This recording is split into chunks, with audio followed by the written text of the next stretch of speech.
আসসালামু আলাইকুম রহমতুল্লাহ, কেমন আছো তোমরা সবাই? আশা করছি আলহামদুলিল্লাহ সবাই অনেক অনেক ভালো আছো। তোমাদের সাথে আজকে পদার্থবিজ্ঞানের অত্যন্ত গুরুত্বপূর্ণ একটি টপিকস নিয়ে আমি আলোচনা করব। সাথে আছি আমি তোমাদের মোহাম্মদ ইসহাক পাটোয়ারি মুনির ভাইয়া। এই টপিকসটি ছাড়া পদার্থবিজ্ঞানের মোস্ট অফ দি চ্যাপ্টার অসম্ভব বলেই চলে। ওকে, আর সেটি হচ্ছে উপাংশ। সেটি কি উপাংশ? চলো আমরা একটু বোঝার চেষ্টা করি। এই উপাংশকে বুঝতে হইলে ফার্স্ট অফ অল আমাদের যে জিনিসটি বুঝতে হবে সেটি হচ্ছে লম্ব অভিক্ষেপ। কি সেটা? লম্ব অভিক্ষেপ। আগে আমরা এটা বুঝবো, তারপর আমরা উপাংশে যাব। তো আমরা দুইটা সিনারিও নেই। লেট বল্টু মিয়া এবং তার বন্ধু কোন একটা যাত্রী ছাউনির নিচে বসে আছে। তো একটা ঘটনা হইতে পারে যে উপর থেকে এরকম খাড়া বৃষ্টি পড়তেছে। আরেকটা ঘটনা হইতে পারে তারা দুইজন বসে বসে গল্প করতেছে, গল্প করতে করতে সন্ধ্যা হয়ে গেছে বা রাত্র হয়ে গেছে, তখন ল্যাম্পপোস্ট জ্বালানো হয়েছে, এই যাত্রী ছাউনির উপর ল্যাম্পপোস্টের আলো পড়তেছে। তো একটা জিনিস খেয়াল করো, ওরা তো বসে বসে গল্প করতেছিল, আর অন দ্যাট টাইম বৃষ্টি শুরু হয়ে গেল। তাইলে এই জায়গাটুকু কি ভিজবে বলো? না বন্ধুরা, এই জায়গাটুকু কিন্তু ভিজবে না, এই জায়গাটুকু শুকনো থাকবে। কার প্রভাবে? যাত্রী ছাউনির প্রভাবে। ঠিক সিমিলারলি এইখানেও যদি আমরা চিন্তা করি, এইটুকুন জায়গার মধ্যে কোনো আলো পড়বে না, ছায়া পড়বে। কার প্রভাবে পড়বে?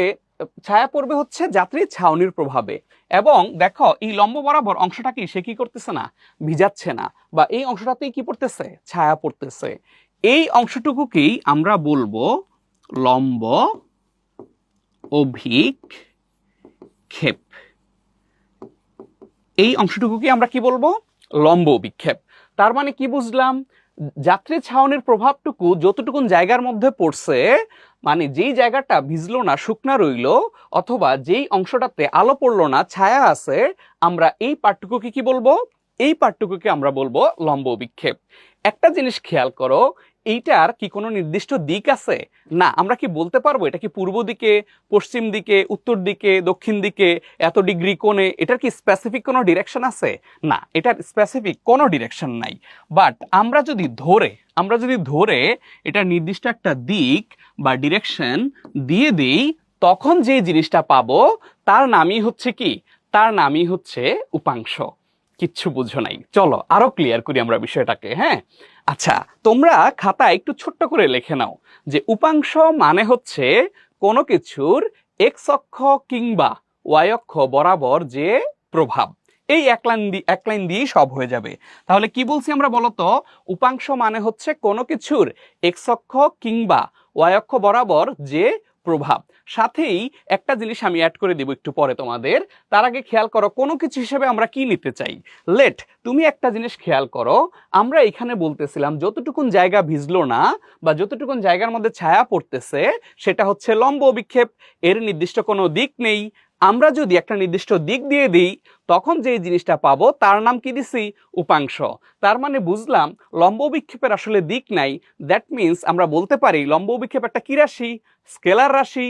আর উপাংশের যেহেতু দিক আছে, তার মানে আমরা বলতে পারি উপাংশ একটা কি রাশি? ভেক্টর রাশি। আচ্ছা, এবার আসো আমরা এই লাইনটাকে আবার একটু দেখি। উপাংশ মানে হচ্ছে বলছিলাম কোনো কিছুর এক্স অক্ষ কিংবা ওয়াই অক্ষ বরাবর যে প্রভাব। তাইলে এই কোনো কিছুটা অবশ্যই কি হবে?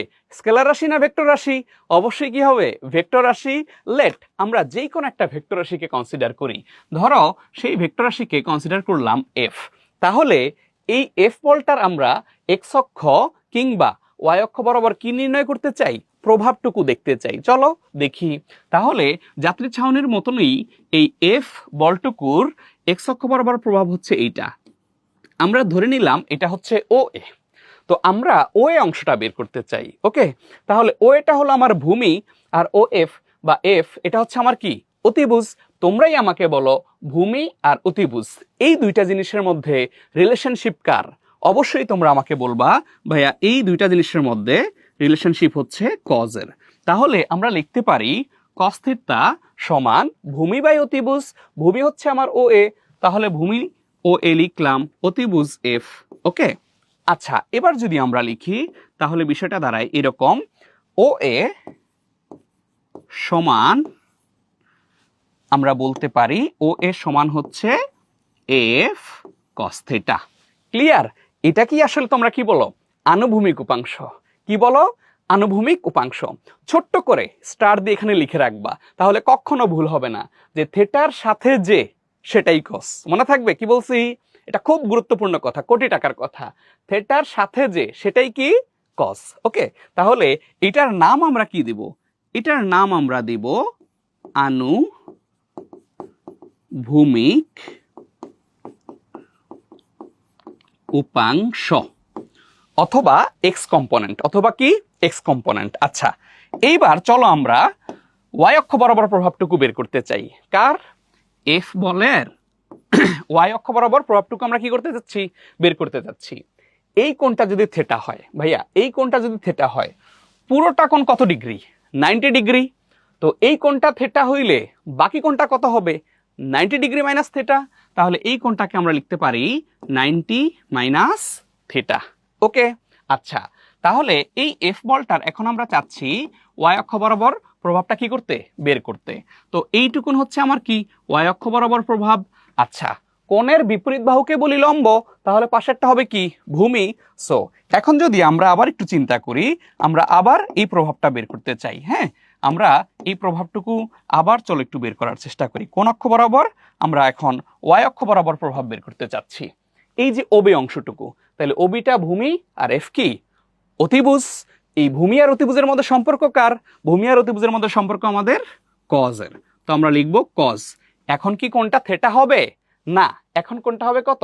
90 মাইনাস থেটা। তাহলে আমরা বলবো কজ 90 মাইনাস থেটা সমান OB by F. So ultimately তোমরা জানো 1 ইন্টু 90 বিজোড় গুণিতক পাই বাই 2 এর, তাহলে কস পোল্টি খেয়ে কি হয়ে যাবে? সাইন হয়ে যাবে। এবং 90 মাইনাস থিটা কোন চতুর্ভাগে? প্রথম চতুর্ভাগে। প্রথম চতুর্ভাগে সব পজিটিভ, তাহলে কজ হয়ে যাবে কি? সাইন। ওকে, সো আমরা লিখতে পারি সাইন থেটা সমান ওবি বাই এফ। আলটিমেটলি আমাদের ওবি সমান হবে এফ সাইন থিটা। ক্লিয়ার? এইটাকে আমরা নাম দিব হচ্ছে উলম্বিক উপাংশ। উলম্বিক উপাংশ। ক্লিয়ার? তাহলে তোমরা এখন কথাটা মিলাও তো, যে আমরা কি বলছিলাম বলো তো? আমরা তোমাদেরকে বলছিলাম যে উপাংশ মানে হচ্ছে কোনো কিছুর এক্স অক্ষ কিংবা ওয়াই অক্ষ বরাবর যে প্রভাব, কোনো কিছু হিসেবে আমরা নিয়েছিলাম কাকে? এফ কে, তাই না? কি নিয়েছিলাম? এফ। তাহলে এই এফ বলটার এক্স অক্ষ বরাবর প্রভাব হচ্ছে এফ কস থিটা, আর এই এফ বলটার ওয়াই অক্ষ বরাবর প্রভাব কি? F sine theta. ক্লিয়ার? উপাংশ বের হয়ে গেছে। মনে করো কোনো কিছুটা যদি আমার এফ না হয়ে ভি হইতো, তাইলে আমরা কি লিখতাম বলতো? আমরা তখন লিখতাম আনুভূমিক উপাংশ ভি কস থিটা, আর উলম্বিক উপাংশ লিখতাম ভি সাইন থিটা। লেট তোমার কোনো কিছুটা ভি না, কোনো কিছুটা ধরো হইল এস সরণ, তাই না? কোনো কিছুটা কি হইল? সরণ। তখন তুমি কি লিখতা? এস কস থিটা, আর লিখতা এস সাইন থিটা। কোনো কিছুটা ত্বরণ হইলে এ কস থিটা, এ সাইন থিটা। ক্লিয়ার? এভাবেই আসলে আমাদের উপাংশগুলো চলে আসে। তবে এখানে ছোট্ট একটা কথা কি বলে দিছিলাম, সহজে যে কোনো প্রবলেম সলভ করার জন্য মনে রাখবা থেটার সাথে যে, কি মনে রাখবা? থেটার সাথে যে সেটা কি? কজ। তাইলে বড় বড় জায়গাগুলোতে ইস্যু হবে না, থেটার সাথে যে সেটা কি? কজ। ক্লিয়ার? আশা করি উপাংশ বুঝছো। তো আমরা এই উপাংশের হচ্ছে একটা প্রয়োগ দেখতে চাই, মানে উপাংশকে কাজে লাগিয়ে কিভাবে একটা আনত তলে আমরা সিস্টেমের ত্বরণটা বের করব, এটা আমরা একটু দেখতে চাই। ধরো এইখানে একটা ইনক্লাইন প্লেন আছে, যেই প্লেনের মধ্যে দুইটা অবজেক্ট আছে, একটার ভর হচ্ছে m1 আর একটার ভর হচ্ছে m2, এবং এই সুতার উপর টেনশনাল ফোর্স বা টান বল কাজ করতেছে। ধরে নিলাম আমরা এটা এইদিকে মুভমেন্ট করে, এই সিস্টেমটার ত্বরণ আমাদেরকে বের করতে বলছে। আচ্ছা, তাহলে একটা জিনিস খেয়াল করো যে কোনো কিছু না থাকলেও এটার নিচের দিকে কি কাজ করে? ওজন কাজ করে। আমরা ধরে নিই এই কোণটা আলফা, আর ধরে নিলাম এই কোণটা হচ্ছে বিটা। আচ্ছা, তাহলে এই বস্তুটার যে নিচের দিকে ওজন কাজ করতেছে, এই m1g, এটা তো ওয়ান কাইন্ডস অফ ভেক্টর রাশি। তাহলে এটার আমরা দুইটা উপাংশ পাবো। আমরা একটা উপাংশ পাবো এই দিকে, আর একটা পাবো কি? এই দিকে, তাই না? এখন কোনটা আমাদের আনুভূমিক হবে, কোনটা উলম্বিক হবে, এটা নিয়ে তোমাদের অনেক ঝামেলা লেগে যায়। চলো এই ঝামেলাটা আমরা ক্লিয়ার করি। খেয়াল করো, এই কোণটা যদি আলফা হয় তাহলে এই কোণটা কত, কেউ কি বলতে পারবা? খুবই সহজ, ভাইয়া দেখাইয়া দিচ্ছি। এই কোণটা যদি আলফা হয় তাহলে এই কোণটা কত হবে, আমরা এটা একটু বের করার চেষ্টা করি। এইখানে আমাদের একটা ত্রিভুজ তৈরি হয়েছে না, এই ত্রিভুজের এই কোণটা আলফা, এই যে এখানকার বাচ্চা কোণ এটা কত, 90 ডিগ্রি। এই কোণটা আমাদের জানতে হবে। ওকে, তো একটা জিনিস খেয়াল করো যে একটা ত্রিভুজের তিনটা কোণ মিলে মোট কত ডিগ্রি হয়, 180 ডিগ্রি হয়। তাহলে চলো আমরা একটু দেখি, 180 ডিগ্রি মোট কোণ আমাদের, এই কোণটা হচ্ছে আলফা, এই কোণটা হচ্ছে 90। তাইলে আমি যদি 180 ডিগ্রি থেকে এই 90 ডিগ্রি প্লাস আলফাটাকে বাদ দেই, তাইলে আমার এই যে এখানকার বাকি কোণটা বের হয়ে যায়।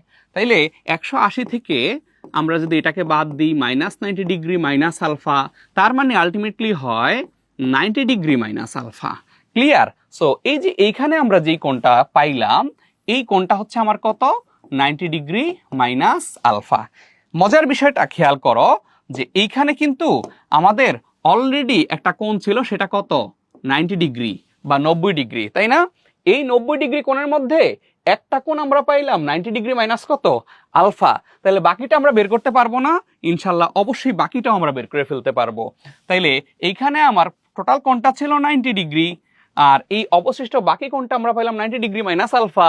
তাহলে আমরা পুরা 90 ডিগ্রি থেকে যদি এই 90 ডিগ্রি মাইনাস আলফাটাকে বাদ দিই, তাইলেই বাকি কোণটা পেয়ে যাব। তো দেখি বাকি কোণটা কত হয়, -90 ডিগ্রি মাইনাস আলফা, তার মানে 90 ডিগ্রি মাইনাস 90 ডিগ্রি মাইনাসে মাইনাসে প্লাস আলফা। দেখো 90 90 তো চলে যায়, সো আলটিমেটলি থাকে আলফা। ক্লিয়ার? তার মানে আমরা কি বুঝলাম, এই কোণটা হচ্ছে আলফা। একটু আগে ভাইয়া তোমাদেরকে ছোট্ট একটা কথা বলছিলাম, কি মনে আছে? সেটা হচ্ছে কোণের সাথে যে, সে কি হবে, কজ। তাহলে বাকিটা কি হবে, সাইন। ওকে, চলো কোণের সাথে যে, সেটাকে আমরা কি লিখবো, m1g cos আলফা। ক্লিয়ার? আর এটা হবে তাহলে কি, m1g sin আলফা। সোজা হয়ে গেল না? সো একটা ছোট্ট জিনিস আমাদের মাথায় রাখতে হবে, তাইলে অ্যাঙ্গেলের সাথে যে, সেটাই হচ্ছে কি, কজ। বাই ডিফল্ট অন্যটা কি হয়ে যাবে, সাইন হয়ে যাবে। ঠিক সিমিলারলি দেখো এই অবজেক্টটার জন্য কিন্তু আমরা বলতে পারি যে এটা আমার m2, তাহলে এইদিকে হবে আমার m2g। সো দেখো এটার এইদিকে একটা কম্পোনেন্ট, এইদিকে একটা কম্পোনেন্ট পাবো। ঠিক সিমিলারলি আমরা কিন্তু আগের মতন বলতে পারি, তাহলে এটা হবে m2g sin বিটা, আর এটা হবে m2g cos বিটা। ক্লিয়ার? আচ্ছা, এখন আমরা চাচ্ছি আমাদের এই সিস্টেমের ত্বরণটা বের করব। তো ত্বরণ বের করব পরে, আমরা আগে মূল মেকানিজমটা দেখি যে এখানে আসলে কি কি হইতেছে। খেয়াল করো এখানে যেই জিনিসটা ঘটতেছে সেটা হচ্ছে এরকম, যে এই সুতার এইদিকে আমার টান বলটা কাজ করতেছে, আর এইদিকে আমার কম্পোনেন্ট m1g sin আলফা, এবং এইটার ডিরেকশন তো এইদিকে হবে। তার মানে গ্রেটার দেন বা বড় কে বলতো, বড় হচ্ছে আমার m1g sin আলফা, তাই না? আর টান বলটা ছোট, এবং বড় জিনিস থেকে ছোট জিনিস বাদ দিলে যেটা পাচ্ছি, বড় বল থেকে ছোট বল বাদ দিলে যেটা পাবো, সেটা আসলে কি বল, সেটা হচ্ছে আমার নেট বল। এই নেট বল হচ্ছে m1a। ক্লিয়ার? আচ্ছা, দেখো অন দি আদার হ্যান্ড যদি আমি ওইটার ক্ষেত্রে চিন্তা করি, যেহেতু ডিরেকশন এইদিকে, তার মানে এই টিটা কি, বড়, আর এটা হচ্ছে কি, ছোট। তাহলে এখন আমি আবার লিখব t minus m2g sin beta সমান হবে m2a। ক্লিয়ার? এখন এই দুইটা জিনিসকে আমরা যোগ করে দিই, তাইলে কি কি চলে যায়, দেখো অনেক কিছু এখান থেকে খতম হয়ে যায়, টি আর টি ক্যান্সেল হয়ে যায়, তাই না? তাইলে এই দুইটা জিনিস ক্যান্সেল হইলে থাকতেছে কি, থাকতেছে এই জি আর জি কমন নিলে m1 sin alpha, okay, plus minus m2 sin beta সমান, এখান থেকেও এ কমন যায়, তাহলে থাকে m1 প্লাস কি m2। ওকে, সো আলটিমেটলি আমরা যদি শুধু এ বের করতে চাই, তাহলে আমার শুধু এ হবে কি বলতো, m1 sin alpha minus m2 sin beta divided by m1 plus কি m2। আর এখানে আমার একটা কি আছে, জি কমন নেওয়া আছে। এটাই হচ্ছে আমার কিসের ত্বরণ, আমার সিস্টেমের টোটাল ত্বরণ। ওকে, এবং তুমি কি জানো এইখান থেকেই আমরা হচ্ছে বিভিন্ন শেপ কিরকম হইতে পারে সেটা বুঝতে পারি। ওকে, ডিপেন্ড করবে আলফার উপর আর কার উপর, বিটার উপর। দেখো যদি বিষয়টা এরকম হইতো যে মনে করো আলফা হচ্ছে 90 ডিগ্রি আর বিটাও কত ডিগ্রি, 90 ডিগ্রি। খেয়াল করো এই যে এখানে আমার আলফাও 90 ডিগ্রি, বিটাও 90 ডিগ্রি, তখন এইটা একদম সোজা হয়ে যাইত, এটাও সোজা হয়ে যাইত। অন দ্যাট কেস সিনারিওটা হইতো এরকম কপিকল বা পুলির। ওকে, এবং তখন এইখানে তোমার ফর্মুলা দাঁড়াইতো কি বলতো, তখন এইখানকার ফর্মুলাটাকে যদি আমরা একটু মডিফাই করে লিখি, তখন ফর্মুলাটা দাঁড়াতো, এটা তোমাদের একদম পরিচিত দেখবা, সাইন আলফা, আলফা কত বলছি 90 ডিগ্রি, 90 ডিগ্রি মানে কত 1, সাইন বিটা, বিটা কত বলছি 90 ডিগ্রি, সেটাও কত 1। তখন তোমার সিনারিও বা তোমার নতুন ফর্মুলা দাঁড়াইতো এরকম m1 minus m2 into G divided by m1 plus m2। এবং দেখো এটা কিন্তু তোমাদের সবারই পরিচিত জিনিস। ক্লিয়ার? আচ্ছা, তো যেটা বলতে নিছিলাম সেটা হচ্ছে দেখো কোন শেপ হবে এটা ডিপেন্ড করতেছে কার উপর, অ্যাঙ্গেল বা কোণের উপর। যদি আলফাও 90 ডিগ্রি হয়, বিটাও 90 ডিগ্রি হয়, তখন এই জিনিসটার সিনারিওটা এমন হয়ে যাবে,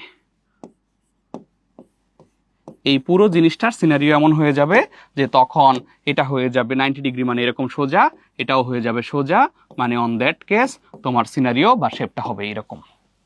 ওকে, আচ্ছা যদি মনে করো যে না আলফাটা হচ্ছে ভাইয়া আমার 0 ডিগ্রি আর বিটাটা হচ্ছে ভাইয়া কত degree 90 degree, on that case আলফাটা হয়ে যাবে একদম ফ্ল্যাট আর বিটাটা হয়ে যাবে 90 খাড়া, তখন সিনারিও হবে এরকম।